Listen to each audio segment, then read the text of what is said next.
तो दोस्तों एक बार फिर से हम हाजिर हैं आपके लिए एक धमाकेदार वीडियो को लेकर, और वो वीडियो है मैथ्स की पेडागोजी की मैराथन। आप लोगों की डिमांड थी, बहुत सारे लोग रोज कमेंट कर रहे थे, आप लोगों का प्यार तो भरपूर हमें मिल रहा है, कमेंट भी भरपूर आ रहा है, पूरा कमेंट बॉक्स भरा हुआ मान के चलते हैं कि सर मैथ्स की पेडागोजी करवा दीजिए। मैथ्स की पेडागोजी मैं अभी आपको करवाऊंगा। इससे पहले हम लोग जो है मैथ्स जो है कर चुके हैं, मैथ्स की पूरी मैराथन हो चुकी है। आज मैथ्स पेडागोजी की मैराथन हम लोग करेंगे, हर टॉपिक को कवर करेंगे, बिल्कुल संक्षेप में देखेंगे और बिल्कुल सिंपल सी लैंग्वेज में देखेंगे, साधारण भाषा में। ठीक है, चलिए शुरू करते हैं आज की क्लास। देखिए ये बिल्कुल मैराथन क्लास होने वाली है और इसकी नोट्स भी हमने बनाकर तैयार कर ली है। तो अगर आपको नोट्स चाहिए तो आपको ज्यादा कुछ नहीं करना है। 9546072797 ये हमारा व्हाट्सएप नंबर है। आप चाहें तो इस पे व्हाट्सएप करके आप हमारे द्वारा ली गई पूरी क्लास की नोट्स ले सकते हैं, या तो फिर इस पार्टिकुलर मैथ्स मैराथन की भी नोट्स ले सकते हैं। जैसी जरूरत वैसा आप काम कर सकते हैं। देखिए चलिए शुरू करते हैं मैथ्स की क्लास को। सबसे पहले देखिए मैथ्स मैराथन में हम लेते हैं अभिगृहित को। अभिगृहित क्या होता है, यानी एक्सम क्या होता है? वह कथन जिसको सीधे बिना किसी सबूत के साथ बिना किसी सबूत के साथ मान लिया जाता है, उसे कहते हैं अभिगृहित। यानी इसके लिए हमें सबूत की जरूरत नहीं है, सीधे मान लेते हैं। जैसे हम बोलते हैं एक वृत्त होता है, गोल घेरे को क्या कहते हैं? वृत्त कहते हैं। वृत्त के बीच में केंद्र होता है, वृत्त के बीच में केंद्र होता है। इसके लिए हमें सबूत नहीं चाहिए, ये होता है वृत्त के बीच में ही क्या होता है? केंद्र होता है। तो यहाँ सबूत नहीं चाहिए, ये हमारा एक क्या हो जाएगा? अभिगृहित हो जाएगा। यानी कि वृत्त के बीच में उपस्थित बिंदु ही वृत्त का केंद्र होता है। चलिए अभिगृहित हो गया। देखिए ध्यान से समझेंगे, हर एक चीज को समझते हुए हम लोग आगे बढ़ेंगे, क्योंकि इस बार आपका सिलेक्शन होना निश्चित है। आप हमारी मैराथन क्लास को देख लीजिए और हमारी नोट्स को पढ़ लीजिए, आपका सिलेक्शन होना निश्चित है, तय है, कोई नहीं रोक सकता आपको। लेकिन इसके साथ साथ आपको कुछ प्रैक्टिस सेट, कुछ मॉक टेस्ट ऑनलाइन मोड में लगाने पड़ेंगे। देखिए चलते हैं टॉपिक पर। अभिगृहित के बाद हम देखते हैं कंजक्शन को। अब देखिए कंजक्शन क्या होता है? जिसको सच मानने के लिए सबूत की जरूरत हो, जिसको सच मानने के लिए आपको सबूत की जरूरत होती है, उसे ही हम कंजक्शन कहते हैं। अब जैसे समझिएगा सबूत की जरूरत कहां पड़ेगी। अब जैसे हम बोलते हैं कि ये एक समकोण त्रिभुज है, समकोण त्रिभुज में ये जो कर्ण का वर्ग होता है, कर्ण का जो वर्ग होता है वो लंब के वर्ग और आधार के वर्ग के स्क्वायर के बराबर होता है। ये बात आप सभी जानते हैं, या हो सकता है नहीं भी जानते होंगे, तो अभी जान लीजिए। कर्ण का वर्ग अन्य दो भुजाओं के वर्ग के योगफल के बराबर होता है। ठीक है, कंजक्शन कहता है कि जिसको सच मानने के लिए सबूत की जरूरत पड़े, बिना सबूत के आप उसे सच नहीं मान सकते। तो ऐसे ही कथन को हम कहते हैं कंजक्शन। अब जैसे इसमें सबूत आप कैसे देंगे कि सच में ऐसा होता है? तो आपको क्या करना है, एक रियल में आपको ट्रायंगल लेना होगा। रियल में ट्रायंगल लीजिए जिसका ये वाला कोण आपका कितना डिग्री का हो? 90 डिग्री का हो जाए। रियल में एक ट्रायंगल लेंगे और इसके बाद हम क्या करेंगे, इसकी भुजा को 1 इंच के सहारे माप लेंगे, इसकी भुजा को भी इंच के सहारे माप लेंगे और इसकी भुजा को भी इंच के सहारे माप लेंगे। अब इसका स्क्वायर कर देंगे। जैसे मान के चलिए इसका स्क्वायर हो जाता है 5 मान लेते हैं, 5 का स्क्वायर 25। इस भुजा को हमने 3 मान लिया, इस भुजा को हमने 4 मान लिया, तो 3 का स्क्वायर हो जाएगा 9 और 4 का स्क्वायर हो जाएगा 16। तो देखिए यहां पर हो गया 25 और ये 16 9 25। यानी कि एक प्रकार से आपको सबूत की जरूरत पड़ी, यानी ये एक प्रकार का सबूत हो गया कि रियल में, वास्तव में ऐसा होता है। तो अभिगृहित किसे कहेंगे? जिसको सच मानने के लिए कोई ना कोई सबूत चाहिए, उसे ही अभिगृहित कहते हैं, यानी कि कंजक्शन कहते हैं, यानी कि ठीक है कंजक्शन कहते हैं। आगे बढ़ते हैं। अब देखिए जब हम लोग कंजक्शन को समझ चुके हैं, इस दोनों में अंतर क्या हुआ? जिसे बिना किसी सबूत के सच मान लेंगे उसे कहेंगे अभिगृहित, और जिसको सच मानने के लिए सबूत चाहिए उसे कहेंगे कंजक्शन। 2 बातें हो गई।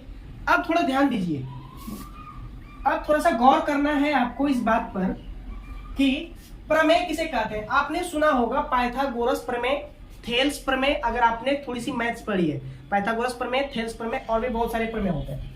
प्रमेय क्या होता है? अगर किसी कंजक्शन को साबित कर दिया जाए तो यह प्रमेय होता है। अभी हमने पढ़ा था कंजक्शन किसको कहते हैं? जिसको सच मानने के लिए सबूत की जरूरत पड़े उसे हम कहते हैं कंजक्शन।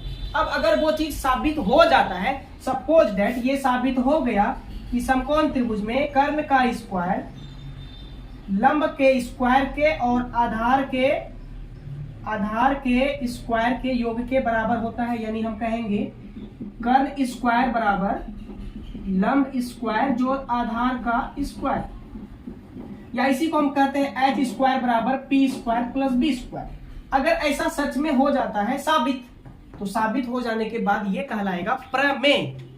प्रमेय, इसीलिए इस प्रमेय को हम लोग पाइथागोरस प्रमेय के नाम से जानते हैं। पाइथागोरस प्रमेय, समकोण त्रिभुज में कर्ण का वर्ग अन्य दो भुजाओं के वर्गों के योगफल के बराबर होता है, इसे कहते हैं पाइथागोरस प्रमेय।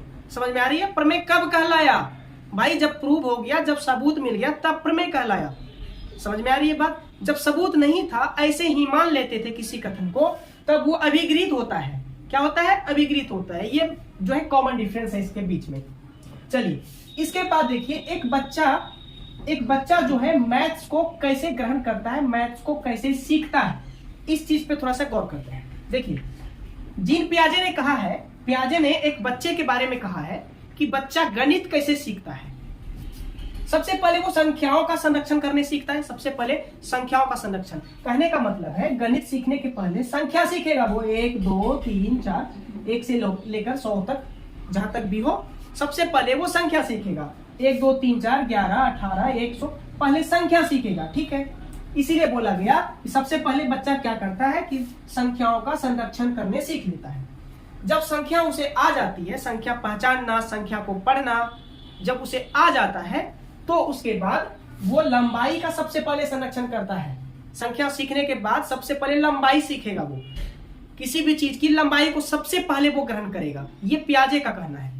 जब लंबाई ग्रहण करना वो सीख जाता है, मान के चलिए आपने उसे एक टेबल दे दिया, रेक्टेंगुलर यानी कि आयताकार एक टेबल आपने उसे दे दिया, तो वो इसकी लंबाई को आराम से माप सकेगा। सबसे पहले डायरेक्ट आप उसको आयतन समझाइएगा तो डायरेक्ट आयतन को नहीं समझने वाला। जब संख्या की समझ उसके अंदर विकसित हो गई, तो आप उसे लंबाई मापने के बारे में बता सकते हैं। लंबाई वो जल्दी सीखेगा। तो जीन पियाजे ने यही कहा है, संख्याओं का संरक्षण करने सीखता है, उसके बाद लंबाई का संरक्षण करता है। लंबाई के बाद वो वेट यानी वजन का संरक्षण करता है। वजन, जब वजन का संरक्षण करने सीख जाता है, तब लास्ट में वो सीखता है आयतन का संरक्षण करने के लिए। क्या करने के लिए? आयतन का संरक्षण करने के लिए। तो आप संख्या तो समझ रहे हैं, लंबाई समझ रहे हैं, वजन समझ रहे हैं। आयतन क्या होता है? जैसे कोई एक डब्बा है, आपके घर में कोई डब्बा होगा, जैसे ये डब्बा मैं आपको दिखा रहा हूं, इसमें जितना पानी अटेगा, भी पानी है ना, जितना पानी इसमें अटेगा, ये इस डब्बे का आयतन हो जाएगा। समझ में आ रही है?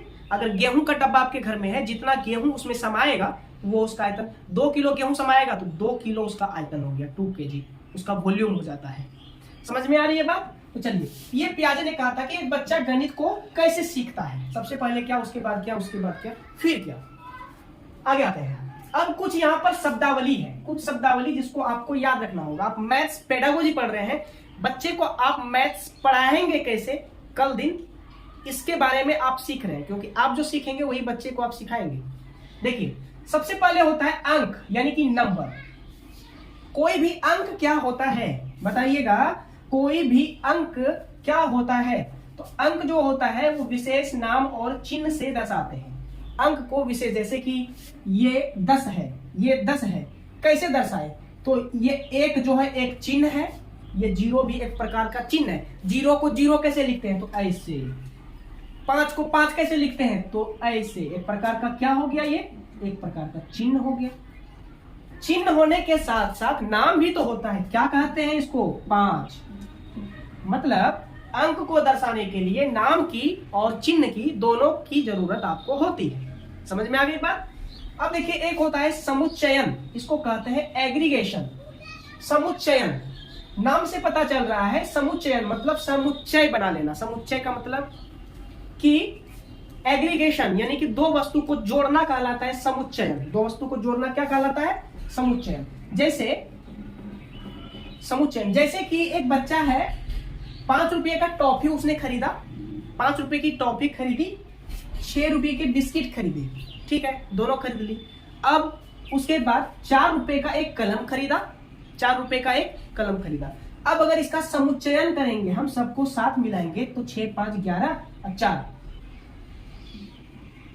15, यानी कि ये समुच्चय हो गया। उसने क्या किया? अलग अलग टुकड़ों में चीजें थी, उसे उसने एक जगह इकट्ठा करना सीखा। इसी को कहते हैं एग्रीगेशन, मतलब समुच्चयन।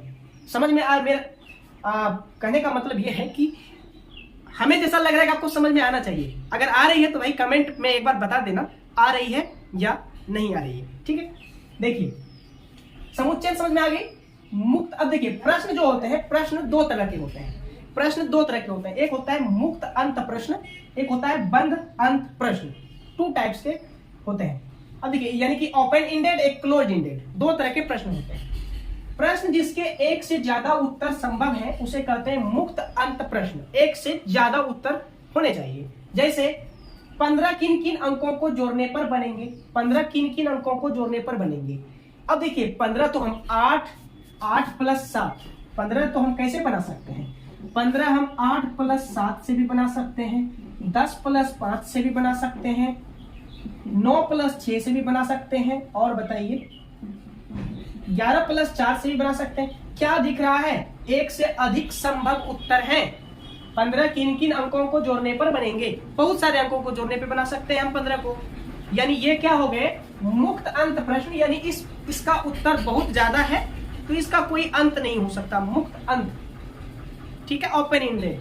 अब देखिए इसी के बाद बंद अंत प्रश्न आता है। बंद अंत प्रश्न, प्रश्न जिसके केवल एक उत्तर संभव है, प्रश्न जिसके केवल एक ही उत्तर मिलेगा, दूसरा उत्तर आता ही नहीं है।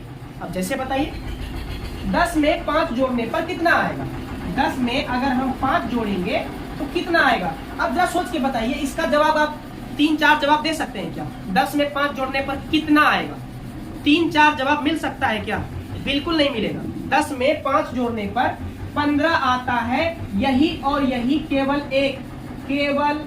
एक जवाब आप दे सकते हैं। आप 16 नहीं बोल सकते, 18 नहीं बोल सकते, कुछ और नहीं बोल सकते। तो चूंकि इसका अंत निश्चित है इसलिए इसको कहते हैं बंद अंत प्रश्न। चलिए मैथ्स पेडागोजी में महत्वपूर्ण शब्दावली को देख लिया हमने, अधिग्रहित, कंजक्शन, प्रमेय, प्याजे, ये सबको देख लिया हमने। आइए फिर से एक नए टॉपिक पर आते हैं। तो दोस्तों फिर से हम लोग एक नए टॉपिक को लेकर आए हैं। वो टॉपिक है आकलन। काफी ज्यादा महत्वपूर्ण है क्योंकि आकलन से क्वेश्चन तो आपको देखने के लिए मिलेंगे ही मिलेंगे।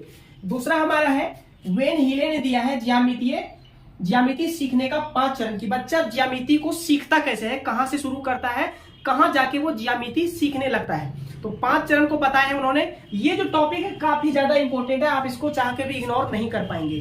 तो इस वीडियो को शुरू करेंगे एक मोटिवेशनल लाइन के साथ। जब तक ना सफल हो नींद चैन को त्यागो तुम, संघर्ष का मैदान छोड़कर अब मत भागो तुम, संघर्ष का मैदान छोड़कर अब मत भागो तुम, कुछ किए बिना ही जय जयकार नहीं होती और मेहनत करने वालों की कभी हार नहीं होती। ठीक है, तो चलिए शुरू करते हैं आज की वीडियो। देखिए आकलन में देखेंगे सबसे पहले हम लोग रचनात्मक आकलन, योगात्मक आकलन और निदानात्मक आकलन। सबसे पहले देखेंगे रचनात्मक आकलन किसे कहते हैं। देखिए रचनात्मक आकलन नाम से पता चल रहा है, रचना यानी कि शिक्षण के दौरान या उससे पहले, यानी रचना करने के लिए शिक्षक बच्चों को क्या करवाना है, बच्चों को नई नई चीजें आपको सिखाना है, नई नई चीजें उन्हें सिखाना है।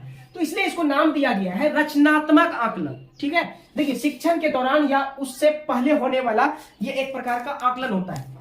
अब देखिए शिक्षण के दौरान का क्या मतलब है, जैसे कि आपको कोई पाठ पढ़ाना है, सपोज डेट मान लेते हैं आपको कोई पाठ पढ़ाना है, एक वृत्त के बारे में आपको पढ़ाना है, एक वृत्त के बारे में पढ़ाना है, तो आपने बच्चे से प्रश्न करना है कि बच्चे क्या आपने वृत्त के बारे में सुना है, क्या आपने वृत्त को देखा है, आपके घर में कोई ऐसी वस्तु है जो कि वृत्त के आकार की है। तो बच्चा अगर सुना होगा तो बोलेगा हाँ सर मैंने देखा है, और अगर बच्चा नहीं सुना होगा वृत्त के बारे में तो बच्चा बोलेगा सर मैंने नहीं देखा है। दो ही चीजें होगी यहाँ पर। अब देखिए यहाँ पर अगर बच्चा उस चीज को देखा होगा तो आप पुनः पूछेंगे कि वे कौन कौन सी वस्तुएं हैं जो आपके घर में वृत्ताकार है। तो बच्चा बोल सकता है कि सर माँ के हाथ की जो चूड़ी है वो वृत्ताकार है, ऐसे बोल सकता है। यानी आप उससे क्या कर रहे होते हैं, एक आकलन ले रहे होते हैं कि बच्चा उस चीज के बारे में जानता है पहले से थोड़ा भी या नहीं जानता। तो ये एक प्रकार का हो जाता है रचनात्मक आकलन। शिक्षण के दौरान भी आप पूछ सकते हो या शिक्षण करने के पहले सीधे क्लास में आ जाओ और बच्चे से पूछो कि बच्चे क्या तुम वृत्त के बारे में जानते हो। ठीक है, ये रचनात्मक आकलन हो गया, शिक्षण के दौरान या उससे पहले। ये बात आपको इंपॉर्टेंट याद रखना है, यहीं से क्वेश्चन बनेंगे। अगला है योगात्मक आकलन। योगात्मक आकलन क्या होता है, थोड़ा ध्यान दीजिए। शिक्षण खत्म होने के बाद जब आपने बच्चे को पूछने के बाद आपने उसे सब कुछ पढ़ा दिया कि देखो ये वृत्त होता है, वृत्त में त्रिज्याएं होती है, वृत्त की परिधि होती है। जब सब कुछ आपने उसको बता दिया, अब आप जब शिक्षण समाप्त कर रहे होते हैं, अपने पाठ को खत्म कर रहे होते हैं, तो आप उससे पूछते हैं, शिक्षण के बाद कुछ प्रश्न पूछते हैं कि बच्चे ने कितना आत्मसात किया, बच्चे ने कितना सीखा। तो आप उससे क्या पूछेंगे, बताओ बच्चों वृत्त के केंद्र से लेकर परिधि तक की बीच की दूरी को क्या कहते हैं, या तो बताओ बच्चों कि वृत्त का क्षेत्रफल क्या होता है ना। ये आप उससे बाद में पूछेंगे, कब, पढ़ाने के बाद में पूछेंगे। तो इस प्रकार का आकलन कहलाता है योगात्मक आकलन। ये होता कब है, शिक्षण खत्म होने के बाद, यानी पढ़ा देने के बाद। ये चीज आपको याद रखना है। अगला है निदानात्मक आकलन। निदान से कुछ पता चल रहा है क्या आपको? निदान का क्या अर्थ होता है? निदान का अर्थ होता है बच्चे की कष्ट, परेशानी, समस्या इत्यादि को समझना। ठीक है, तो समझना कष्ट को, बच्चे की परेशानी कहाँ है, दिक्कत कहाँ है। अब जैसे मान के चलिए ये एक वृत्त है हमारा, ये हमारा एक क्या है, ये हमारा एक गोला है। क्या है ये? गोला है। और आप यहां दीजिए, देखिए ये हमारा एक वृत्त है। अब बच्चा क्या करेगा, शुरू में बच्चा क्या होगा, इसको भी गोला ही समझेगा और इसको भी गोला ही समझेगा। जबकि ये क्या है, ये है हमारा वृत्त और ये है हमारा गोला। ये क्या होता है, बस एक गोल घेरा होता है, सिर्फ एक गोल घेरा होता है। और ये क्या होता है, चारों तरफ से गोल होता है, यानी डायमेंशनल, चारों तरफ से गोल होता है। ये बेसिक अंतर है। तो शुरू में बच्चा इस चीज को नहीं जानता होता है। इसके लिए जो है, बच्चे के लिए रोटी भी गोल है, बच्चे के लिए ये भी गोल है, बच्चे के लिए माँ के हाथ की चूड़ी भी गोल है, सब कुछ गोल है उसके लिए, पैसा भी गोल है। लेकिन ऐसा रियल में तो होता नहीं है। अब देखिए, तो जो भी बच्चे का निदानात्मक आकलन में क्या होता है, बच्चे की परेशानी क्या है उसको आप बेसिकली समझने की कोशिश करते हैं। यानी कि केवल समस्याओं या कारणों की पहचान की जाती है निदानात्मक में।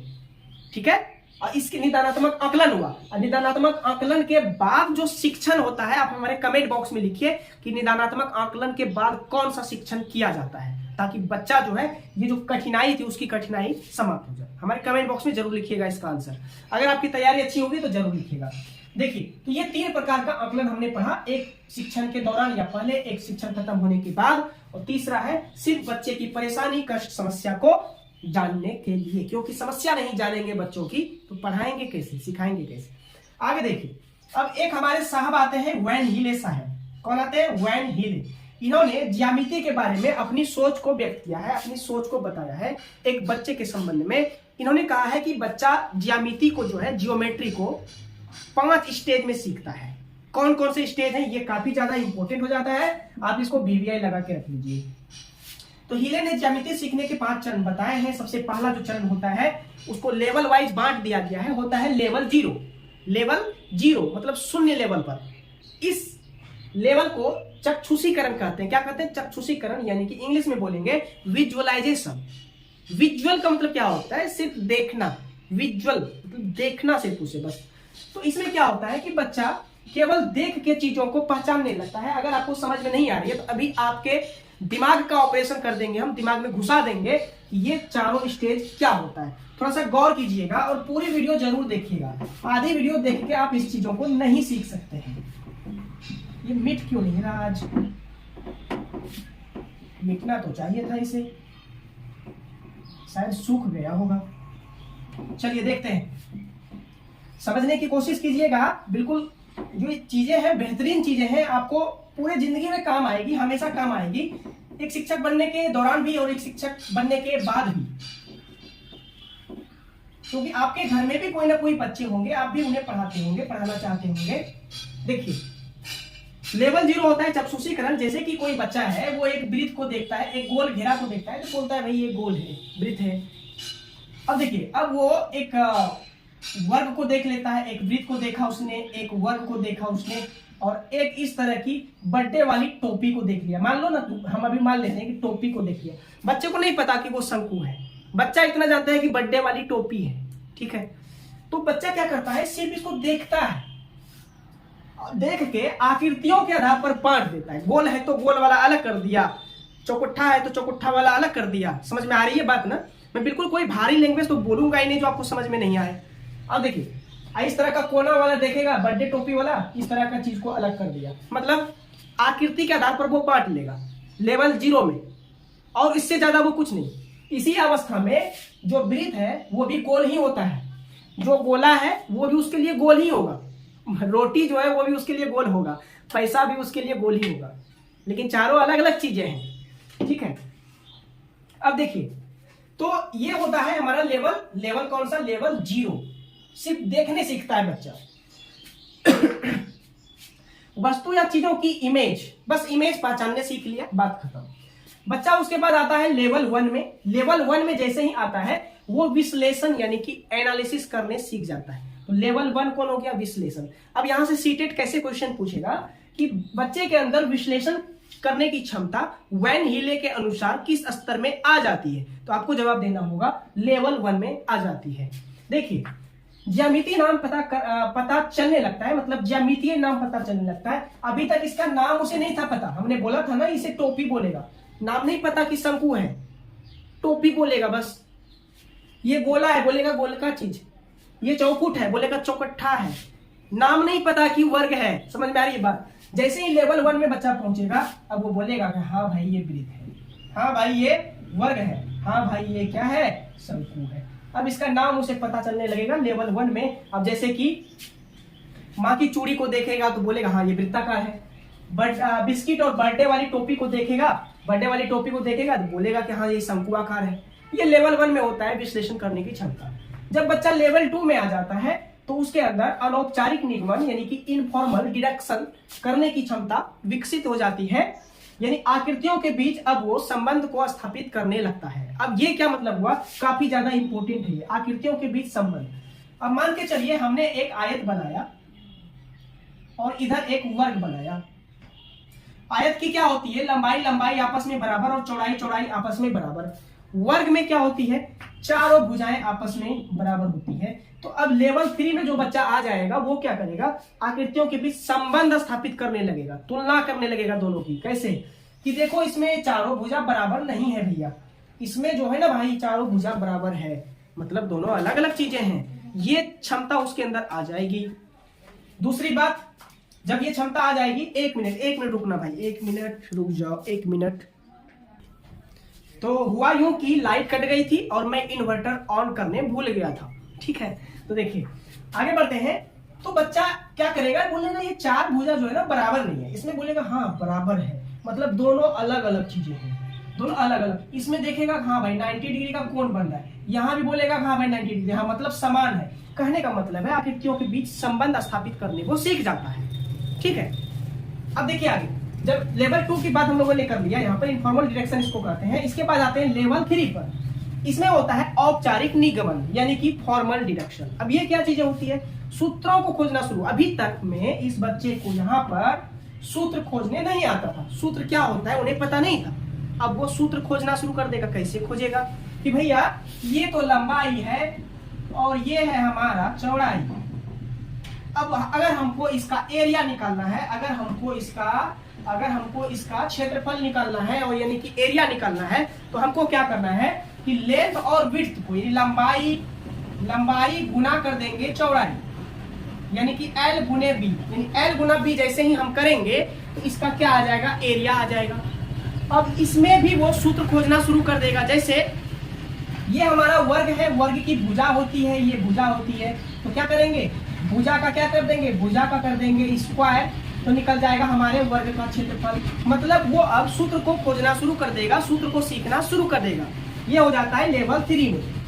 अब जब बच्चा लेवल 4 में आता है तो ये सबसे हाई लेवल का होता है, ये सबसे हाई लेवल यानी सबसे ऊपर लेवल का होता है। इस लेवल में क्या होता है कि बच्चे के अंदर, यानी इस लेवल को सबसे पहले जानिए क्या कहते हैं, दृढ़ता कहते हैं, यानी कि रेगा कहते हैं। इस लेवल में क्या होता है कि बच्चे का ज्यामितीय चिंतन का स्तर बढ़ जाता है, यानी ज्यामितीय ज्योमेट्री को सोचने की क्षमता बढ़ जाती है। बच्चा अब किसी रटाई गई चीज को, जैसे सूत्र को सिर्फ याद नहीं रखेगा, बल्कि वो अब सूत्र बनाने की कोशिश करेगा कि भैया सूत्र आया तो आया कहां से, है ना। अभी तक वो क्या कर रहा था, आपने बताया था कि भैया लंबाई गुना चौड़ाई उसका क्षेत्रफल होता है, लेकिन अब बच्चा आपकी बताई गई चीजों को तो याद रखेगा ही, उसमें संबंध स्थापित तो करने पहले सीख गया है। अब वो नई नई चीजें वहां से खुद से तैयार करने लगेगा और यहीं से फिर शुरू हो जाता है नई चीजों को तैयार करने की क्रिया। ठीक है, तो ये लेवल 4 हो गए हमारे। तो यहाँ पर वेन हिले ने जो बताया था ज्यामितीय स्तर, ज्यामितीय चिंतन का कितना स्टेप, 5 स्टेप बताया था। Level 0, level 1, level 2, level 3 and level 4, यानी नीचे से लेकर ऊपर की ओर। चलिए इसके बाद हम लोग आते हैं अब नेक्स्ट टॉपिक पर। तो दोस्तों अगला जो टॉपिक हमने लिया है वो लिया है निदानात्मक यानी कि डायग्नोस्टिक एंड उपचारात्मक शिक्षण यानी कि रेमेडियल टीचिंग। तो डायग्नोस्टिक एंड रेमेडियल टीचिंग को हम लोग देखेंगे, निदानात्मक और उपचारात्मक शिक्षण को देखेंगे। काफी ज्यादा इंपॉर्टेंट है आपके सीटेट के एग्जाम के लिए। देखिए निदानात्मक शिक्षण जो होता है वो क्या होता है, नाम से पता क्या चल रहा है, निदान का क्या अर्थ होता है, कारण जानना। निदान का अर्थ होता है कारण जानना, यानी बच्चे के अंदर कमजोरी क्या है इस कारण को जानना ही हम लोग कहते हैं निदान को जानना। अब देखिए कमियों, परेशानियों और कठिनाइयों का पता लगाना ही कहलाता है निदानात्मक परीक्षण। ठीक है, निदानात्मक परीक्षण। और निदान का अर्थ क्या होता है, कारण जानना होता है। बच्चे के अंदर कमजोरी क्या है इस चीज को हम लोग सबसे पहले जानेंगे, तभी उस कमजोरी को क्या कर पाएंगे, दूर कर पाएंगे। उसके बाद जो अगला आता है वो होता है उपचारात्मक। देखिए उपचार का अर्थ क्या होता है, उपचार का अर्थ क्या होता है, जो भी कमजोरी है, जो भी खामियां हैं, उस खामी को हम क्या करें, ठीक करें, इसको कहते हैं उपचार। अब कठिनाई अगर है तो कठिनाई को दूर करना होगा, तो कठिनाइयों को दूर करना ही हमारा कहलाता है उपचारात्मक शिक्षण। अब देखिए समस्या का समाधान निकालना, जो भी समस्या बच्चों के पास आई थी, जो भी समस्या बच्चों के पास आई थी उसका समाधान तो आपको ही निकालना है एक शिक्षक होने के नाते। तो आपको क्या करना होगा कि समस्या तो पता आपने की है, निदान तो आपने निकाल लिया है, कठिनाई परेशानी तो आपने जान ली है, अब आपको क्या करना है, उस समस्या का क्या कर देना है, समाधान कर देना है। ये हो जाता है निदानात्मक और उपचारात्मक। ठीक है, 2 प्रकार के हमारे क्या होते हैं, परीक्षण होते हैं। अब देखिए जब हमने उपचार करना सीख लिया तो अब हम लोग पढ़ने वाले हैं औपचारिक मूल्यांकन। ये भी काफी ज्यादा इंपॉर्टेंट होता है हमारे सीटेट के एग्जाम के लिए। क्या होता है, औपचारिक मूल्यांकन। देखिए मूल्यांकन 2 तरह के पढ़ने हैं आपको, एक औपचारिक मूल्यांकन, एक अनौपचारिक मूल्यांकन। तो इस वीडियो में अभी फिलहाल हम औपचारिक मूल्यांकन देखते हैं, अगले टॉपिक के रूप में हम लोग अनौपचारिक मूल्यांकन को देखेंगे। देखिए औपचारिक मूल्यांकन का क्या अर्थ होता है कि समय समय पर लिखित या मौखिक परीक्षा आयोजित करते रहना। समय समय पर लिखित यानी रिटन टेस्ट या तो फिर मौखिक परीक्षा हम लोग क्या करते हैं, आयोजित स्कूलों में करवाते हैं, और इसे ही कहते हैं हम लोग औपचारिक मूल्यांकन। ठीक है, इससे क्या होता है कि बच्चे ने कितना सीखा, बच्चे का अधिगम कितना हुआ, ये सारी बातें हमको लिखित या मौखिक परीक्षा के रूप में हमें क्या हो जाती है, पता चल जाती है। छात्रों की उपलब्धि का पता चल जाता है, जो कि मैंने आपको अभी अभी बताया। इसके बाद जो अगला है, छात्र को पता होता है कि उनका मूल्यांकन। देखिए औपचारिक मूल्यांकन में सबसे ज्यादा महत्वपूर्ण चीजें क्या है कि उन्हें पता होता है कि उनका क्या हो रहा होता है, मूल्यांकन हो रहा होता है। ठीक है, लेकिन अनौपचारिक में क्या होता है, उनको पता नहीं हो रहा होता है कि उनका मूल्यांकन हो रहा है। ये 2 बेसिक उसमें मेजर डिफरेंसेस इसमें आ जाते हैं। तो छात्रों को पता होता है कि उनका मूल्यांकन क्या हो रहा है किसमें, औपचारिक मूल्यांकन में। ये चीज आपको याद रखना, यहाँ से क्वेश्चन पूछे जा सकते हैं। अब देखिए औपचारिक मूल्यांकन जो होते हैं ये कई प्रकार की विधियों में संचालित होते हैं। औपचारिक मूल्यांकन की कई विधियां होती है, यानी अनेक प्रकार से आप बच्चों का मूल्यांकन कर पाएंगे। ठीक है, अगर आप एक शिक्षक पहले से हैं या तो कल दिन अगर शिक्षक बनने वाले हैं तो बच्चों का मूल्यांकन तो आपको करना ही करना है। कहाँ पर, अपने स्कूल में। तो वो मूल्यांकन आप किस किस विधि से करेंगे, ध्यान दीजिएगा, यहाँ से क्वेश्चन सीटेट जरूर पूछेगा। सबसे पहला विधि है हमारा जांच सूची, जिसको कहते हैं चेक लिस्ट। क्या कहते हैं, चेक लिस्ट। अब ये जांच सूची क्या होता है, देखिए कथन को पढ़कर हाँ या ना में जवाब देना। आप अपने बचपन की ओर थोड़ा सा जाइए, बैक जाइए, बचपन की ओर जाइए। तो आप जब किसी एक्सरसाइज को पढ़ रहे होते थे, पढ़कर समाप्त कर लिया, तो सबसे पहले हाँ या ना में जवाब देने वाला आता था, हाँ या ना में जवाब दे। ठीक है, जैसे आपने अगर पृथ्वी वाले चैप्टर को पढ़ा है तो पृथ्वी गोल होती है, ब्रैकेट में लिखा हुआ रहेगा हाँ ना। अब आपको चुनना है हाँ या ना। ठीक है, इस तरह के प्रश्न होते हैं, इसे ही कहते हैं हम लोग जांच सूची या चेक लिस्ट। दूसरा होता है हमारा प्रश्नावली। ठीक है, दूसरा होता है हमारा प्रश्नावली। प्रश्नावली में क्या करते हैं, हमारे पास प्रश्नों की एक लिस्ट दी हुई होती है, 4-5 प्रश्न। आप थोड़ा सा बचपन में जाइए ना, या तो फिर आपने पिछली कक्षा में 12th किया है ना, वहां क्या होता है, चैप्टर वाइज प्रश्न दिए हुए होते हैं और उनका जवाब आपको लिखित रूप में देना होता है। सेम वही चीज है प्रश्नावली। प्रश्नों की एक सूची मिलती है आपको, उत्तर लिखकर आपको अध्यापक को वापस करना होता है। ये तो आप सभी जानते हैं, क्योंकि इस दौर से आप भी पहले गुजर चुके हैं। आज शिक्षक बनने वाले, कल स्टूडेंट थे, तो आपको पता होगा प्रश्नावली आपने बनाई होगी। इसके बाद आता है हमारा प्रदत्त कार्य। अब देखिए प्रदत्त कार्य काफी ज्यादा इंपॉर्टेंट हो जाता है, क्योंकि इसमें क्या होता है, किसी विषय वस्तु पर, किसी प्रोजेक्ट पर, जैसे एक ये हमारा ये वर्ल्ड का आपका मैप है, वर्ल्ड है, ये पूरी दुनिया है, इसमें पूरी दुनिया समाई हुई है। अगर आप भारत के बारे में किसी बच्चे को बोलेंगे कि बच्चे भारत के बारे में, यानी कि भारत का एक नक्शा बना के लाना और उसमें दर्शाना है कि भारत में कितने कितने राज्य हैं और वे राज्य कहाँ कहाँ पर हैं, तो बच्चा क्या करेगा, उस पे जाएगा, फिर वो कुछ चीजें पढ़ेगा, कुछ आपकी पढ़ाई गई चीजों को वो रिमेम्बर करेगा और राज्य को दर्शाने की कोशिश करेगा कि गुजरात हमारा कहाँ है, तो पश्चिम दिशा में। समझ में आ रही है बात? यानी आप उसको कुछ कार्य दे देते हैं, उस कार्य को वो करता है घर में। ये भी एक प्रकार का मूल्यांकन होता है कि बच्चे ने उस कार्य को कर पाया या नहीं कर पाया। अगर नहीं कर पाया तो कारण क्या था, अगर कर पाया तो कितने अच्छे से कर पाया, क्या क्या चीज में सुधार की आवश्यकता है। ठीक, बच्चों को पर्याप्त समय इसमें दिया जाता है।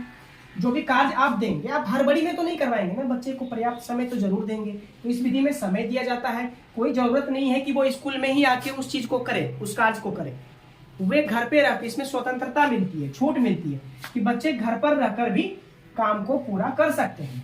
इसके बाद अगला आता है हमारा रिटेन एग्जाम, जिसको कहते हैं लिखित परीक्षा। क्या कहते हैं? लिखित परीक्षा। लिखित परीक्षा आपने दी होगी, जरूर दी होगी। जब आप लिखित परीक्षा स्कूल में दे रहे होते हैं तो दो प्रकार के प्रश्न आपको दिखाई देंगे, एक वस्तुनिष्ठ, एक निबंधात्मक। वस्तुनिष्ठ मतलब क्या, ऑब्जेक्टिव प्रश्न बनाए है ना, प्रश्न दे दिया, 4 ऑप्शन दे दिया, चुनना है आपको चारों में से कोई एक ऑप्शन। ठीक है, कभी कभी 2 ऑप्शन भी, कभी कभी इनमें से सभी भी होता है, ध्यान देना है। तो वो सारे वस्तुनिष्ठ प्रश्न हो जाएंगे। और निबंधात्मक का मतलब क्या है कि क्वेश्चन आपको मिला है, कॉपी पे लिखना है, लंबा उत्तर देना है, ठीक है, शब्द सीमा के अंदर, और उसे अध्यापक को वापस कर देना है। तो ये हो जाता है हमारा लिखित परीक्षा। तो वस्तुनिष्ठ में हम उत्तर का चयन करते हैं, ऑब्जेक्टिव में 4 उत्तर में से एक उत्तर का चयन करते हैं। लेकिन जो निबंधात्मक प्रश्न होता है, निबंध लिखने वाले, उसमें हम विस्तार पूर्वक उत्तर लिखना सीखते हैं। विस्तार पूर्वक उत्तर लिखकर अध्यापक को सौंपते हैं। अगला है हमारा मौखिक परीक्षाएं। मौखिक परीक्षा क्या होता है, इसमें पेन पेपर की आवश्यकता नहीं होती, कॉपी कलम की जरूरत नहीं होती, किसी साधन की वैसे जरूरत तो नहीं होती।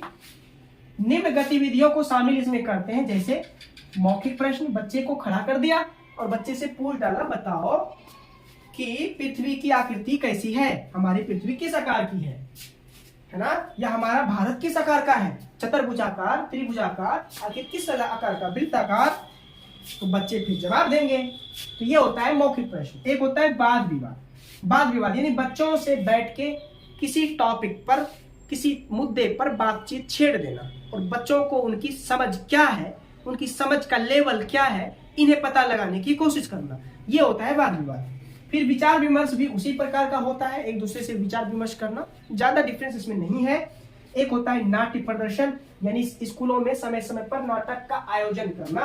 नाटक के आयोजन से क्या होता है, बच्चे कितनी अच्छी तरीके से भाषा को वहां बोल पाएंगे, अपने शारीरिक जो गतिविधियां हैं उस गतिविधि को कर पाएंगे। ये होता है हमारा नाट्य परीक्षण, इससे भी बच्चे का मूल्यांकन होता है।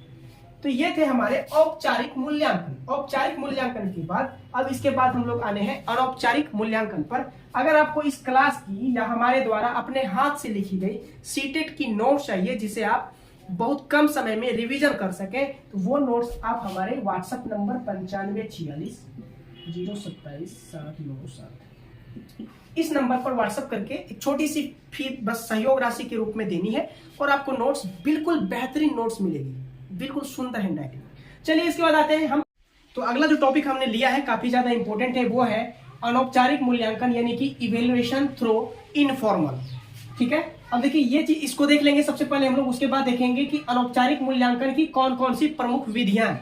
ठीक है, ये विधियां भी क्वेश्चन, यहां से भी क्वेश्चन आपके बनते हैं। देखिए अनौपचारिक मूल्यांकन किसको कहते हैं, शिक्षक द्वारा छात्रों का मूल्यांकन बिना उसकी जानकारी के करना, बिना उसकी जानकारी के, बिना बताए उसको करना, यह होता है अनौपचारिक। और औपचारिक में क्या होता था, थोड़ा सा याद करने की कोशिश कीजिए। औपचारिक में क्या होता था, उसमें बच्चों को पहले से पता होता था कि मेरा मूल्यांकन किया जा रहा है। जैसे बच्चों को वस्तुनिष्ठ प्रश्न दे दिए जाते थे, उनमें से उसे उत्तरों का चयन करना पड़ता था। लेकिन यहां पर क्या होगा कि इसमें बच्चे को पता नहीं होगा, शिक्षक द्वारा छात्रों का मूल्यांकन बिना उसकी जानकारी के किया जाता है, बिना उसकी जानकारी के। बच्चे को लगता है कि हमें एक काम दे दिया गया है बस। जैसे यहाँ पे आप देख सकते हैं संवाद विधि। जैसे बच्चे से हम बात कर रहे होते हैं, हम एक शिक्षक होने के नाते बच्चे से बात कर रहे होते हैं, तो बच्चे को लगता है कि शिक्षक हमसे केवल बात कर रहे हैं, लेकिन वास्तविकता में अगर हम बच्चे से बात कर रहे हैं तो हम उसके बारे में जानने की कोशिश कर रहे हैं, मतलब हम उसका मन ही मन मूल्यांकन कर रहे हैं। ये हुआ कि उसको कोई जानकारी नहीं दी जाती है, चाहे अवलोकन करना, चाहे संवाद करना। बच्चा अगर किसी एक्सरसाइज को बना रहा है तो कैसे बना रहा है, उसके सामने समस्या क्या आ रही है, पूछेंगे भी नहीं और अवलोकन करेंगे। इस तरह से बच्चे के बारे में हमें पता चल जाएगा। तो ये होता है विशेष करके हमारा अनौपचारिक मूल्यांकन। अब देखिए अनौपचारिक मूल्यांकन की कुछ प्रमुख विधियां हैं। जैसे पहली विधि जो है वो है अवलोकन या निरीक्षण, यानी इसको इंग्लिश में कहते हैं ऑब्जर्वेशन। यानी हम क्या करते हैं, बच्चे का ऑब्जर्वेशन करते हैं, मतलब दूर से ही बच्चे को देखते हैं। बच्चे को कोई काम हमने दे दिया, बच्चे को हमने बोला कि बच्चे आप जो है इस कविता को पढ़ के हमें सुनाओ। बच्चा कविता को पढ़ रहा है, अब बच्चा अगर कविता को पढ़ रहा है तो उसको कुछ नहीं बोलेंगे, हम सिर्फ सुनेंगे वो पढ़ कैसे रहा है। अगर वो लय में पढ़ रहा है कविता को तो इसका मतलब वो ठीक ठाक जा रहा है। अगर उसने कहानी की तरह पढ़ दी इसका मतलब नहीं, मतलब अभी उसको लय की जानकारी नहीं है, उसको जानकारी देनी है। मतलब मन ही मन उस बच्चे का मूल्यांकन कर रहे होते हैं, पर बच्चे को क्या पता, बच्चे को तो लग रहा है शिक्षक ने हमें पढ़ने बोला तो मैं पढ़ रहा हूँ। इसमें पता ही नहीं चलता बच्चे को कि हमारा मूल्यांकन किया जा रहा है। समझ में आ रही है बात? चलिए, ये होता है अवलोकन या निरीक्षण विधि। यह विशेष करके छोटे बच्चे के लिए होता है जो प्ले एज के, यानी कि जो अभी जो है बच्चे छोटे होते हैं उनके लिए ये विशेषकर होता है, क्योंकि उनको कुछ काम दे दिया जाता है, बच्चे जो है करके सीखते हैं। तो जब वो कुछ कर रहे होते हैं उस वक्त हम ध्यान से उसे सिर्फ देखकर उनका अवलोकन कर लेते हैं, उनके बारे में जान लेते हैं कि बच्चे की ये कमजोरियां हैं। ठीक, अध्यापक बच्चों को देखकर अवलोकन करते हैं। बच्चों का व्यवहार और योग्यता का इससे क्या हो जाता है, हमें ठीक ठाक पता चल जाता है कि बच्चे का व्यवहार क्या है। बच्चे को एक दूसरे से बातचीत भी हम करवा सकते हैं, बातचीत के दौरान भी पता चलेगा कि बच्चे दूसरे बच्चे के साथ किस प्रकार जो है बातचीत करते हैं, किस प्रकार घुलते मिलते हैं, ये सब भी पता चल जाता है। अवलोकन विधि हो जाती है। दूसरा होता है हमारा संवाद विधि। अगर किसी बच्चे के बारे में जानना है तो हम क्या करेंगे, एक बच्चे को दूसरे बच्चे से संवाद करवाएंगे। संवाद मतलब होता है बातचीत, हम उनका संवाद करवाएंगे, बातचीत करवाएंगे। अब संवाद विधि में क्या होता है कि बच्चों के बीच वाद विवाद या तो फिर संवाद करवाया जाता है, इससे आपस में घुलने मिलने या तो फिर बच्चों के व्यवहार के बारे में पता चल जाता है। देखिए, अगर आप मुंह बंद करके हैं, चुप हैं, तो आपके बारे में पता करना बहुत ही मुश्किल होता है। जैसे ही आप मुंह खोलते हैं, आपकी आवाज निकलती है, आप कुछ बोलना चाहते हैं, वैसे ही आपके बारे में लगभग सारी बातें पता चल जाती है। आपकी बोली से, आपके वचन से पता चल जाता है कि आप किस प्रकार के इंसान हैं।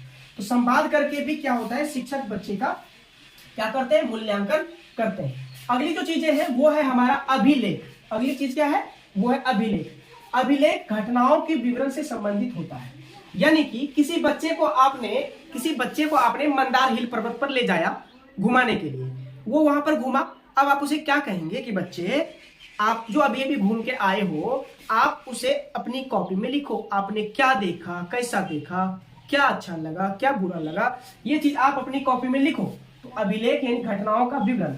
इससे क्या होगा कि बच्चे की क्रिएटिविटी का पता चलेगा और संवेगात्मक व्यवहार का पता चलेगा कि बच्चा किसी नई चीज में इंटरेस्ट लेता है या नहीं। क्यों? क्योंकि जो बच्चा जितना ज्यादा इंटरेस्ट लेगा किसी भी पार्टिकुलर टॉपिक पर, किसी भी पार्टिकुलर सब्जेक्ट पर, जितना ज्यादा इंटरेस्ट होगा उतना ज्यादा वो उसे सीखने की कोशिश करेगा। इसीलिए अभिलेख इसे ही कहा जाता है, किसी घटना को दिखाया गया और फिर उससे रिलेटेड कुछ बातें लिखवाई गई। समझ में आ गई बातें?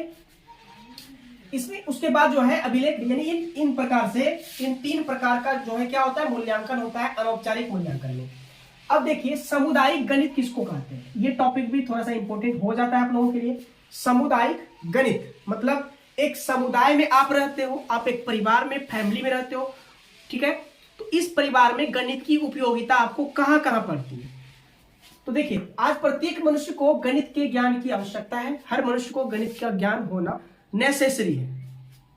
रोजी रोटी कमाना हो आपको, चाहे आमदनी आ रही हो, उसका लेखा जोखा रखना हो, खर्च का लेखा जोखा रखना हो, किसी ना किसी रूप में आपको गणित की जरूरत जरूर पड़ेगी। बिना गणित के आज हम इस धरती पर ठीक से नहीं रह पाएंगे।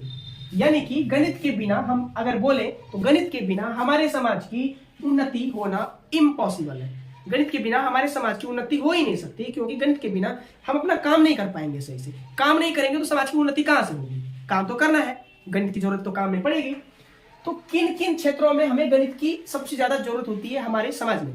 देखिए, चाहे वो सामाजिक लेन देन हो, किसी भी प्रकार का सामाजिक लेन देन, चाहे वो आप व्यापार कर रहे हो, कोई बिजनेस कर रहे हो, वाणिज्य उद्योग चला रहे हो, कोई फैक्ट्री आप चला रहे हो, या कोई सेवा दे रहे हो। सेवा क्या हो गया? जैसे कि ट्रेन हो गया, आप एक गाड़ी चला रहे हो, आप टेम्पो चला रहे हो, तो बिना पैसे के क्या आप हिसाब किताब रख लोगे? मुझे कितना किराया देना है, 100 का नोट उसे दिया आपने, अगर गणित नहीं आती तो वापस कितना लेना है ये पता नहीं चलेगा, कोई भी ठग लेगा आपको, मतलब नहीं चलेगा ना काम। सेवा हो गया। उसके बाद आ जाता है क्रय और विक्रय, यानी कुछ खरीदना हो या कुछ बेचना हो, चाहे वो लाभ कमाने के उद्देश्य से हो या किसी अन्य उद्देश्य से। तो इन सारे क्षेत्रों में आपको गणित के ज्ञान की जरूरत तो भाई पड़ेगी ही पड़ेगी। आप गणित के ज्ञान से भाग नहीं सकते, गणित के ज्ञान से आप भाग बिल्कुल भी नहीं सकते। तो चलिए, इन चीजों को हमने देखा। अब देखिए, अब एक मोटिवेशनल लाइन से जो है हम कोशिश करेंगे बोलने की, आप थोड़ा सा इसको सुनिएगा। देखिए, मोटिवेशनल लाइन क्या है? संघर्ष भरा जीवन तेरा, संघर्षों से घबराना नहीं। संघर्ष भरा जीवन तेरा, संघर्षों से घबराना नहीं। जब रात हो काली तो समझो होने वाली है सुबह नहीं। जब रात हो काली तो समझो होने वाली है सुबह नहीं। जीवन के इस क्षण में तुम अपना विश्वास अटल रखना। 100 बार गिरो फिर भी उठो, तेरा लक्ष्य तभी सफल होगा, तेरा लक्ष्य तभी सफल होगा। तो चलिए, इस मोटिवेशनल लाइन के साथ इसके बाद हम लोग फिर से एक नए टॉपिक पर आएंगे। तो दोस्तों, अभी हमने पढ़ा कि गणित हमारे समाज के लिए, हमारे परिवार के लिए, हमारे जीवन के विकास के लिए क्यों ज्यादा जरूरी है। और अब हम लोग पढ़ने जा रहे हैं कि गणित के बारे में किस विद्वान ने कौन कौन से कथन कहे हैं, जिसे कि समझने के बाद आप गणित को अच्छी तरह से समझ पाएंगे कि गणित वास्तविकता में क्या होता है, इसका मतलब क्या होता है। तो देखिए, कुछ विद्वानों के नाम दिए हुए हैं, कम से कम 8-9 विद्वानों के नाम तो हम लोग इसमें जरूर पढ़ेंगे। उनमें से कौन कौन से सबसे ज्यादा इंपॉर्टेंट है वो मैं आपको बता दूंगा, उनके नाम आपको जरूर याद रखने। देखिए, सबसे पहला जो है वो है नेपोलियन। नेपोलियन ने गणित के बारे में क्या कहा है, उनकी मान्यताओं को आपको याद रखना चाहिए। नेपोलियन ने कहा है कि गणित की उन्नति में ही सबकी उन्नति है, यानी गणित अगर उन्नति करेगा तो सबकी उन्नति होगी, ये नेपोलियन ने कहा है। अगला जो विद्वान है वो है हमारा प्लेटो। प्लेटो ने क्या कहा है? गणित मानसिक शक्तियों को प्रशिक्षित करती है, जिससे सोई हुई आत्मा वो चेतना जागृत होती है। यानी गणित क्या करता है? हमारे मन की शक्तियों को प्रशिक्षित कर देती है, उन्हें तैयार कर देती है, और जिसके कारण कि हमारी जो सोई हुई आत्मा या चेतना होती है वो जागृत हो जाती है, मतलब जग जाती है। ये बात किसने कहा है? प्लेटो ने कहा है। किसने कहा है? प्लेटो ने कहा है। ठीक है, देखिए अगला आते हैं लॉक। लॉक ने क्या कहा है? अब देखिए, इसको याद भी आपको रखना है। नेपोलियन ने किसके बारे में कहा है? गणित की उन्नति के बारे में। तो इसको आप 2-4 बार पढ़िएगा तो आपको याद रह जाएगा। प्लेटो ने कहा कि क्या कहा है कि गणित मानसिक शक्ति को जगाती है। छोटी छोटी बात को याद रखिएगा, इतना ज्यादा भी याद नहीं रखिएगा, कोई दिक्कत नहीं है। प्लेटो मानसिक शक्ति को जगाती है, इतना याद रखिए। नेपोलियन गणित की उन्नति होगी तो सबकी उन्नति होगी। इसके बाद आगे बढ़ते हैं। लॉक ने क्या कहा है, थोड़ा सा इस पर विचार करते हैं। लॉक ने क्या कहा है? लॉक ने कहा है गणित वह मार्ग है, गणित एक रास्ता है जो बच्चों के मन मस्तिष्क में तर्क की आदत पैदा करती है। यानी बच्चा तर्क करने तभी सीखता है जब वो गणित का कुछ सहारा लेता है। यानी कि बच्चे के मन में तर्क करने की शक्ति प्रदान करता है कौन? लॉक। तो लॉक ने तर्क का नियम दिया, बस शॉर्ट में आप इतना याद रखो, लॉक ने तर्क का नियम दिया कि तर्क के माध्यम से बच्चा सीखता है ना। तो गणित एक रास्ता है जो बच्चों के मन मस्तिष्क में तर्क की आदत पैदा करती है कि किसी चीज को तार्किक रूप से कैसे देखें, तार्किक रूप से कैसे सोचें। समझ में आ रही है बात? फिर एक है गॉस। गॉस साहब ने गणित के बारे में क्या कहा है, थोड़ा ध्यान दीजिएगा। गॉस साहब ने क्या कहा है, बहुत ही मतलब कमाल की बात कही है इन्होंने कि गणित जो है विज्ञान की रानी है। विज्ञान की रानी यानी कि अगर आपको विज्ञान सीखना है तो बिना गणित सीखे, बिना गणित के विज्ञान की कल्पना नहीं की जा सकती। सपोज डेट आपको सूर्य से पृथ्वी की दूरी निकालनी है, तो बिना कैलकुलेशन के, बिना गणित के क्या आप इस कैलकुलेशन को कर पाएंगे? तो बिल्कुल नहीं होगी आपसे ये कैलकुलेशन। यानी गॉस ने कहा है कि गणित विज्ञान की क्या है? रानी है, विज्ञान का आधार होता है गणित। बिना गणित विज्ञान नहीं हो सकता। ठीक है, ये कहा है गॉस ने। अब एक साहब हमारे हैं हब्स।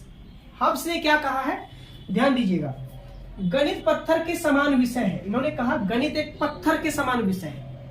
अब देखिए इनके कहने का क्या तात्पर्य है। कहने का तात्पर्य है जिस प्रकार की पत्थर औजारों को तीव्र करता है, मतलब औजार में एक धार पैदा कर देता है। आपने देखा होगा औजार में धार पी जाने के लिए आप पत्थर पे कभी कभार उसे रगड़ देते हैं। तो जिस प्रकार के पत्थर औजारों पर धार पैदा करता है, औजारों को तीव्र करता है, ठीक वैसे ही गणित क्या करता है, मस्तिष्क को, हमारे दिमाग को तीव्र करता है। ये गणित का काम है। तो याद शॉर्ट में रखना है, पूरा याद नहीं रखना, पूरा का जरूरत नहीं है, शॉर्ट में याद रखोगे आपका काम हो जाएगा। जैसे हब्स क्या कहा है कि हमारे मस्तिष्क को तीव्र करता है, और औजार वाली बात इसने कही है। बस इतना सब बात याद रखिए, पूरी लाइन नहीं याद रखनी, इनकी कोई जरूरत नहीं है। आगे बढ़ते हैं। गैलीलियो देखिए, गैलीलियो ने क्या कहा है। गैलीलियो ने भी बड़े कमाल की बात कही है हमारे गणित के संबंध में कि ये गणित क्या होता है, मैथ होता क्या है।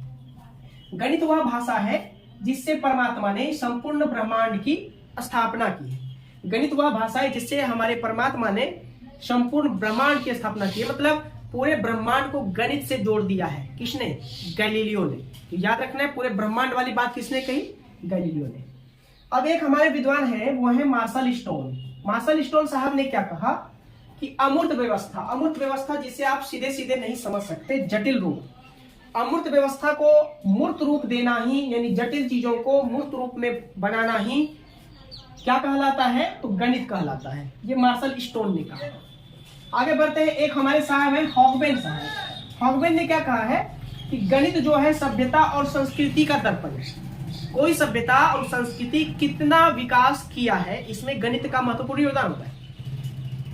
जो सभ्यता बहुत ज्यादा विकसित है, इसका मतलब वहां कहीं ना कहीं गणित अच्छे से फूला फला होगा, गणित ज्यादा वहां आता होगा। गणित का मतलब ये नहीं होता है कि आप एक सवाल बना लो, आयत का क्षेत्रफल लंबाई गुना चौड़ाई, दैट इज गणित। नहीं भाई, गणित वो नहीं होता, ठीक है। गणित वो होता है जो आपका विकास कर सके, जो आपका विकास कर सके, आपके समाज का विकास करे, देश का विकास करे, इसे गणित कहते हैं। तो हॉगवेन ने कहा है कि गणित जो है वो सभ्यता और संस्कृति का दर्पण है। किसी सभ्यता और संस्कृति के बारे में जानना है, किसी सभ्यता संस्कृति के विकास के बारे में जानना है, तो आप देखिए कि वहां गणित का विकास कितना हुआ है। आपको उस सभ्यता और संस्कृति के बारे में ठीक ठीक पता चल जाएगी। आगे बढ़ते हैं। एक है हमारे लास्ट डटन। डटन ने क्या कहा है, देखिए ध्यान दीजिएगा, गणित जो है तर्क सम्मत विचार होता है। गणित क्या होता है, तर्क सम्मत विचार, यानी कि ऐसा विचार जिसमें तर्क को आप शामिल कर सकें, उसे गणित कहते हैं। आप एक नॉर्मल सा, अगर आप समकोण त्रिभुज पढ़ रहे होते हैं तो इसमें आपको तर्क करना होता है। दो भुजाएं दी हुई है, ये एक भुजा निकालनी है, तो आपको तर्क करना होगा। कैसा तर्क, इन तीनों भुजाओं के बीच में संबंध आपको पता करना होगा। कर्ण स्क्वायर बराबर लंब स्क्वायर जो आधार स्क्वायर, तो बिना तर्क किए आप नहीं निकाल सकते इसे, तर्क तो करना ही होगा। तो गणित एक तर्क सम्मत विचार कहा है, किसने, डटन ने कहा है। अब इनमें से सबसे ज्यादा इंपॉर्टेंट आपके नेपोलियन हो जाएंगे, उसके बाद प्लेटो हो जाएंगे, ये हमारे गॉस साहब हो जाएंगे, ठीक है। कोई बड़ी बात नहीं, आपको सब याद कर लेना चाहिए। गैलीलियो साहब काफी ज्यादा इंपॉर्टेंट है। उसके बाद ये हॉगबेन साहब जो जिसने बताया है कि सभ्यता और संस्कृति का दर्पण होता है गणित। किसी सभ्यता संस्कृति को जानना है तो जानिए कि गणित का विकास हुआ कितना हुआ, ठीक है। तो यह है हमारा महत्वपूर्ण कथन गणित के संबंध में, जिसने भी जो बातें कही है। तो दोस्तों नेक्स्ट टॉपिक जो लिया है हमने, वो लिया है स्टैटिक्स से, जिसको कि सांख्यिकी कहते हैं। सांख्यिकी यानी कि बेसिक सिर्फ ये पूछा जाता है कि सांख्यिकी आखिर है क्या, आंकड़े जो है कितने प्रकार के होते हैं, बेसिक ये सारे क्वेश्चन पूछे जाते हैं। ऐसा नहीं है कि आपसे सांख्यिकी में डाटा एनालिसिस पूछ दिया जाएगा, ऐसा कुछ भी नहीं है।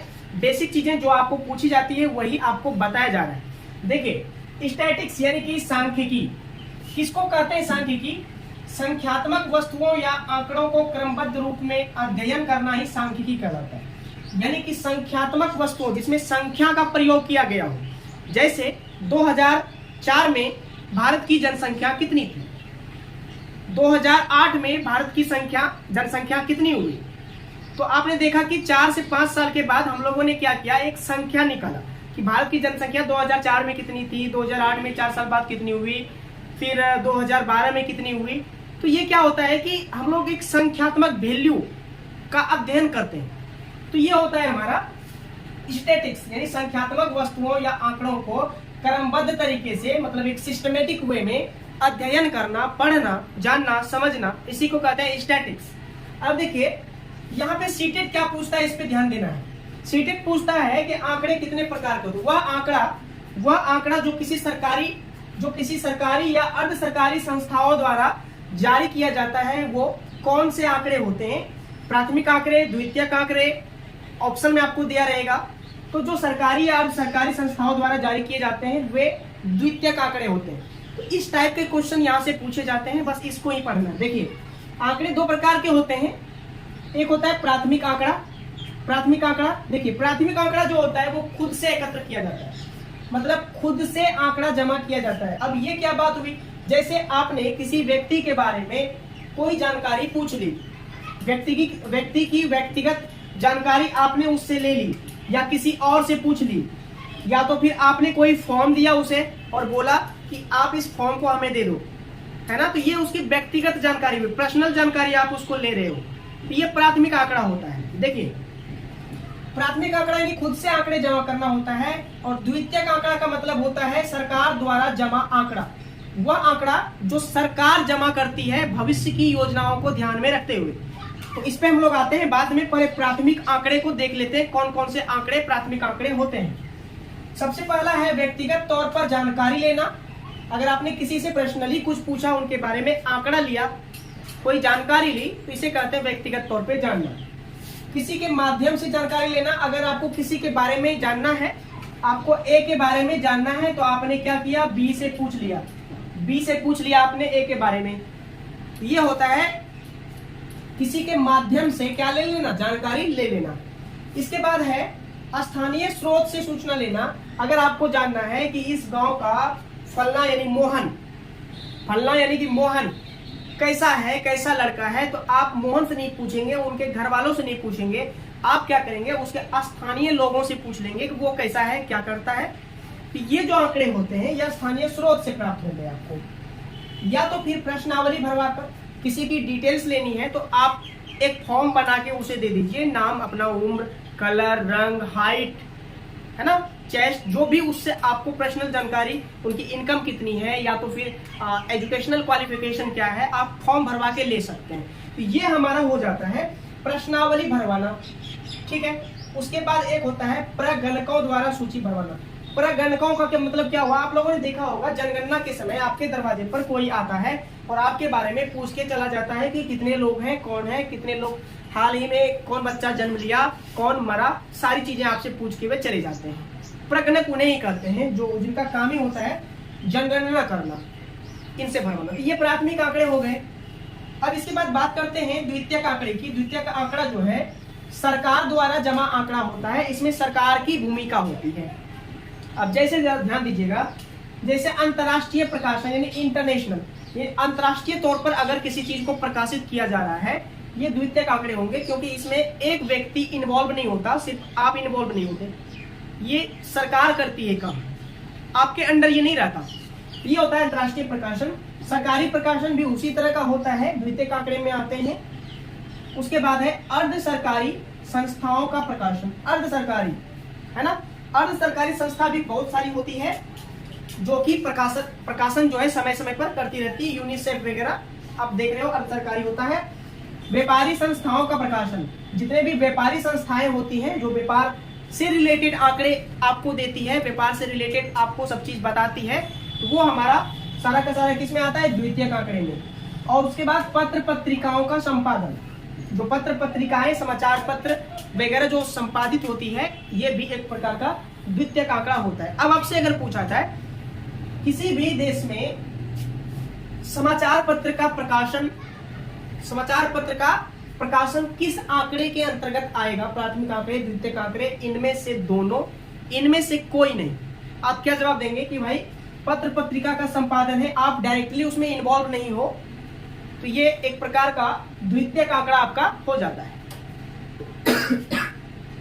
थोड़ा ध्यान दीजिएगा, हम लोग स्टैटिस्टिक्स से नहीं, ये जो है सांख्यिकी पढ़ते क्यों है, थोड़ा इस बात पे गौर कीजिए। अब जैसे मान के चलिए कि पहले क्या होता था कि स्कूलों में, आपके विद्यालय में अगर किसी बच्चे को घर में खाना ठीक से नहीं मिलता था, भोजन नहीं मिलता था, पेट नहीं भरता था, इस कारण से वे पढ़ने नहीं आते थे।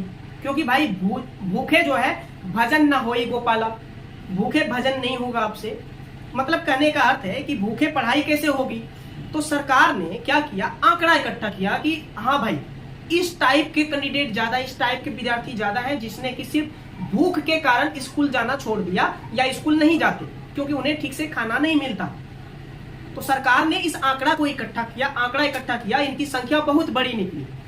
अब सरकार को लगा कि भाई अगर हम भोजन प्रोवाइड करने लगे, खाना प्रोवाइड करने लगे स्कूल में ही, तो पढ़ने वाले बच्चों की संख्या बढ़ जाएगी, हमारा देश तरक्की करेगा, उनका खुद का विकास होगा, समाज का विकास होगा। तो उन्होंने क्या किया, मिड डे मील लागू कर दिया, जो आपके स्कूल में अभी भी चल रहा होगा, मिड डे मील। तो आप देख रहे हो ना, आंकड़ा यानी कि सांख्यिकी का उपयोग कहाँ हो रहा है, मतलब ये द्वितीयक आंकड़े का उपयोग कहाँ हो रहा है। इसका उपयोग होगा कि किसी भी आंकड़े को इकट्ठा कर उनके बारे में जानकारी प्राप्त करके आने वाली योजना को तैयार करना। जैसे मिड डे मील योजना को तैयार किया गया कब, जब आंकड़ा मिला तब, है ना। तो आंकड़ा इकट्ठा करने से यह होता है कि भविष्य की योजनाओं को किस रूप में चलाना है, कौन सी योजना कब चलानी है, इसके बारे में अच्छी जानकारी मिलती है। तो है ना इंपॉर्टेंट टॉपिक हमारा कौन सा, स्टैटिस्टिक्स। तो चलिए, आंकड़े में हम लोगों ने देख लिया प्राथमिक आंकड़ा और द्वितीयक आंकड़ा। अगला जो टॉपिक है वो टॉपिक है शिक्षण की समस्याएं। यानी कि जब हम बच्चे को विद्यालय में पढ़ा रहे होते हैं तो शिक्षण के दौरान हमें कौन कौन सी समस्या का सामना करना पड़ सकता है। और दूसरा टॉपिक है त्रुटि का विश्लेषण। त्रुटि हमारे लिए अच्छी बात है, बच्चे अगर त्रुटि कर रहे हैं अच्छी बात है या बुरी बात है। त्रुटि से क्या हमें भी सीखने मिलता है और बच्चे को भी सीखने मिलता है। मतलब त्रुटि की भूमिका है या नहीं, या तो फिर भूमिका अगर है तो त्रुटि की क्या भूमिका है, तो ये इस वीडियो में देखेंगे हम लोग। अभी देखिए, शिक्षण की समस्याएं यानी कि टीचिंग प्रॉब्लम्स। प्राथमिक स्तर पर छात्र का गणित में कमजोर होना। देखिए, गणित के शिक्षण में क्या होता है, जब हम बच्चे को गणित पढ़ा रहे होते हैं, आप अभी मैथ्स पेडागोजी पढ़ रहे हैं तो गणित के विषय में बात करेंगे। जब आप बच्चे को गणित पढ़ा रहे होते हैं, सबसे बड़ी प्रॉब्लम होती है प्राथमिक स्तर के जो बच्चे होते हैं वो गणित में बहुत कमजोर होते हैं, क्योंकि प्राथमिक स्तर के बच्चे में उनके अंदर तार्किक क्षमता, तार्किक योग्यता का विकास उतना ज्यादा नहीं होता है। तो गणित में कमजोर तो वो होंगे ही होंगे। ये हो जाती है सबसे पहली प्रॉब्लम। बड़ी प्रॉब्लम नहीं बोल सकते, ये सबसे पहली प्रॉब्लम हो जाती है आपकी। क्या हो जाती है, प्राथमिक स्तर पर छात्रों का गणित में कमजोर होना। अब देखिए, गणित शिक्षण के लिए आवश्यक है कि प्रभावशाली वातावरण भी हो। प्रभावशाली वातावरण होना चाहिए, ऐसा माहौल होना चाहिए जहां पे आप बच्चे को गणित पढ़ा सके। अब जैसे गणित पढ़ाना है, बच्चे को कुछ चीजें दिखानी है, एक रेक्टेंगल दिखाना है, तो रेक्टेंगल दिखाने के लिए आपके पास कोई सामग्री उपलब्ध होनी चाहिए। एक सर्किल दिखाना है तो उनके लिए कोई एक सर्किल की सामग्री उत्पन्न यानी कि होनी चाहिए। यानी गणित पढ़ने का एक माहौल होता है, ठीक है। उस माहौल में ही आप गणित की पढ़ाई कर सकते हैं। मतलब अगर वातावरण अच्छा नहीं है तो ये एक प्रकार की गणित शिक्षण में समस्या उत्पन्न कर देती है, ठीक है। अगला है पाठ्यक्रम की रचना से संबंधित समस्या। अब देखिए, कभी कभार क्या होता है कि गणित का पाठ्यक्रम पे भी डिपेंड करता है कि गणित के शिक्षण में समस्या आएगी या बच्चे ठीक से सीखेंगे। क्योंकि पाठ्यक्रम की रचना अगर ठीक से हुई होगी तो बच्चा उसे आसानी से समझ पाएंगे। अगर आपने पाठ्यक्रम ही ऐसा बना दिया जो बच्चे के अनुकूल ना हो तो फिर वो बच्चे के लिए एक क्या बन जाता है, सिर दर्द बन जाता है और बच्चे उसमें रुचि अपनी नहीं लेते हैं। अब इसके बाद है अध्यापक के पास पूर्ण ज्ञान न होना। अब देखिए, गणित एक ऐसा सब्जेक्ट है जिसमें अध्यापक के पास पूर्ण ज्ञान होना चाहिए, पूरा ज्ञान होना चाहिए। अधूरा ज्ञान बहुत खतरनाक होता है, आपको पता होगा। अगर पूर्ण ज्ञान अध्यापक के पास नहीं है तो बच्चे कभी भी गणित में शिक्षण ठीक से नहीं कर पाएंगे, बच्चे के पास का ज्ञान भी अधूरा ही रह जाएगा। पूर्ण ज्ञान का ना होना ये भी एक समस्या है। शिक्षण विधि के प्रयोग करना ना आना। अगर किसी शिक्षक को शिक्षण विधि का प्रयोग करने नहीं आता है, खूब ज्ञानी है वो, कोई टीचर खूब ज्ञानी है, बहुत जानता है, लेकिन बच्चे को समझाना कैसे है, बच्चे के सामने आपको किस तरह से आमने सामने होना है, कैसे उसे समझाना है, किसी बात को कैसे सिखाना, अगर ये आपको नहीं आता है तो ये भी एक समस्या हो जाएगी गणित के शिक्षण में। इसके बाद है अगर बालक शारीरिक रूप से या मानसिक रूप से स्वस्थ ना हो, शारीरिक रूप से स्वस्थ नहीं है, उन्हें बार बार सर्दी खांसी बुखार रह रहा है और उस स्थिति में आप उसे गणित पढ़ाएंगे तो उनका फोकस वहां बिल्कुल नहीं होगा। और अगर रुचि ना हो, फोकस ना हो, तो आप बच्चे को कुछ नहीं सिखा सकते, ठीक है। तो मानसिक रूप से स्वस्थ होना जरूरी है। अगर स्वस्थ नहीं है तो एक प्रकार की समस्या बन जाएगी। और उसके बाद अगला है शिक्षक का व्यवहार।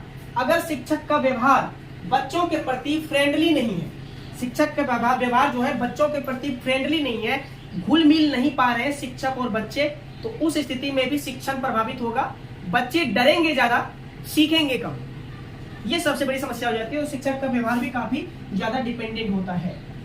अगला है त्रुटि। देखिए त्रुटि मतलब गलतियां। आपने भी कभी अपने शिक्षण काल में गलतियां की होगी शिक्षक के सामने, किसी एक विषय वस्तु को लेकर आपने गलतियां की होंगी।